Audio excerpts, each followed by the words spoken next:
What is going on, guys? Welcome back to the channel. It's Professor Anime and welcome back to another video. In today's video, guys, I am here to bring you all a special video in which this video is going to be a updated version of a review that I did previously on my channel about a year ago. So what is today's review?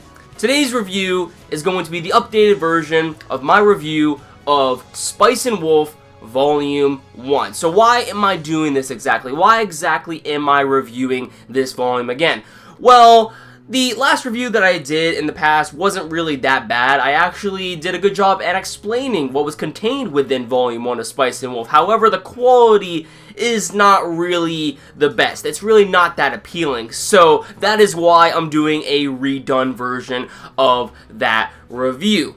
So, without further ado, let's actually get started with this new updated version, this new updated review of Spice and Wolf Volume 1. Let's get this started. So what is Spice and Wolf about? Spice and Wolf is about a 25-year-old man named Kraft Lawrence who happens to be a traveling merchant that goes off to town to town to town in order to sell his goods in exchange for some coin. And the whole reason why he is doing this in the first place is to fulfill his dream, which is to open up his very own shop one day.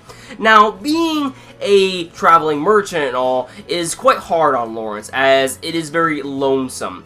However, one day, Lawrence is accompanied by a strange individual within his cart that happens to be a wolf deity named Holo. Now let me just give you some background information on Holo's character really quick. Holo is known as the great god of harvest. She is a wolf god that has been around for over 600 years that has been continually bringing good harvest to the town of Pazlo for many generations. And the town of Pazlo is the first town that Lawrence comes across in the beginning of this novel. Holo's responsibility is to look over the town of Pazlo and bring good harvest for them. However, due to the fact that the advance of technology is becoming a lot more prevalent, humans are relying on that rather than relying on the gods, and this pretty much gives, Holo the impression that, humans do not need to rely on her anymore, and therefore she has no place in the world amongst humans. So this is when she asks Lawrence if she can travel along with him to bring her to her homeland in the north known as Yuitsu. Now, one thing I want you guys to keep in mind is that this series relies heavily on economics and politics. This is not like your normal, shonen series where you're going to see a lot of action or something like that, and especially for people who have seen the anime, they're going to tell you that this is a very slow-paced series, but it's realistic in terms of how the world is set up. And honestly, when it comes to the economics and political themes that are brought about in this series, it makes the series more interesting. And yes, while this can seem very boring at first, as you read into the series of Spice and Wolf, the political and economic issues actually become a lot more understandable, and you actually appreciate them a lot more as the series progresses. And as far as if there is action within the series, I'm gonna have to say no, not really. There is little tidbits here and there that contain action, but it's nothing, that you would see in like Naruto, Bleach, or One Piece, or any other typical shonen out there where big battles take place.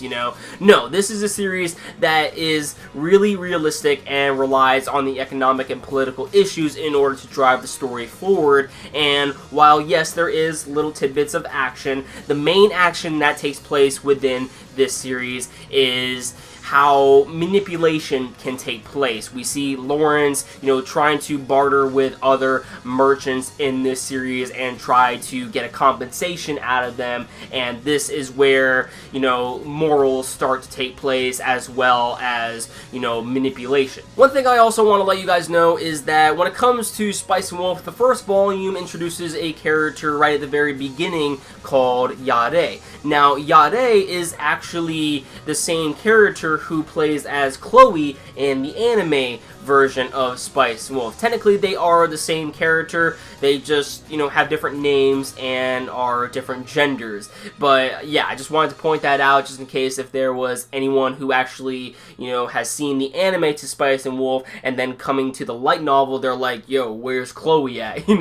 Chloe and Yare are technically the same person. And also, when it comes to this first light novel of Spice and Wolf, the light novel, or with the anime, it adapted the first 6 episodes of the series. So you're getting 6 episodes worth of content within this light novel. Now comes the biggest question: should you read Spice and Wolf?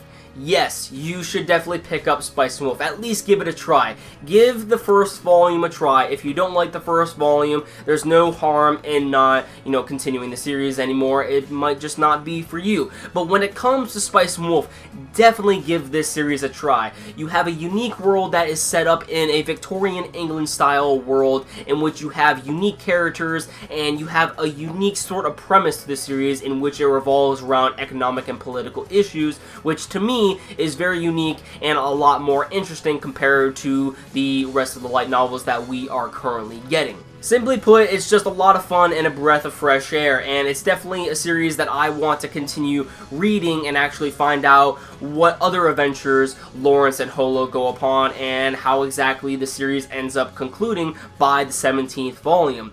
You could end up watching the anime if you really wanted to, but with those 2 seasons, you are not getting the full story of Spice and Wolf, and also certain things are actually skipped within the series. So if you actually do want to continue reading on what Spice and Wolf has to offer and how exactly the story will end up, concluding, then definitely I recommend you check out the light novel series. The English translation of Spice and Wolf is currently published by YenON, and we now finally have all 17 volumes currently translated and available to us, so now we can truly experience, all of what Spice and Wolf has to offer and how it exactly wraps up. And as of the time of the recording of this video, the author of Spice and Wolf, Isuna Hasekura, actually is planning on working on a sequel to the series, and that is going to be completely awesome, because I actually plan to get the rest of the light novels of Spice and Wolf, and as of the time of the recording of this video right now, I actually have volumes 2 through 7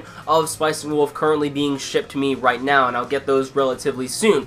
So keeping up with the series of Spice and Wolf is a given. I am definitely going to read them. As far as reviewing them goes, I'm going to leave that up to you guys. Let me know in the comments down below if you guys would actually like for me to continue reviewing this series of Spice and Wolf, and maybe I will review volume by volume by volume up until the point in which I reach the conclusion of Spice and Wolf, just in time for the sequel of Spice and Wolf to arrive. Now, if I do plan on actually reviewing this series, if you guys do want to see that, let me know in the comments down below, but just keep in mind that these are novels. It might take me a little while in order to, get through the whole thing. These aren't like, manga, so just keep that in mind. That about does it for this video, guys. Let me know in the comments down below on what you thought about this review, and also let me know your experiences with Spice and Wolf. How did you like the anime? How did you like the manga? How did you like the light novel series? However, do not leave spoilers, please, as I am still reading Spice and Wolf, and I'm pretty sure other people are willing to check out the series as well. And also, be sure to let me know if you would like to see future reviews of the light novels of Spice and Wolf from me on this channel. So yeah, let me know your thoughts in the comments down below, and of course, if you like this video, don't forget to drop a like. It always helps out the channel, and if you want to stick up to date to my future content on this channel, please hit that red subscribe button below, and you will never miss a video from me. That about does it for this video, guys. Love you all, thank you all for watching, and I'll catch you all in the next one. Peace.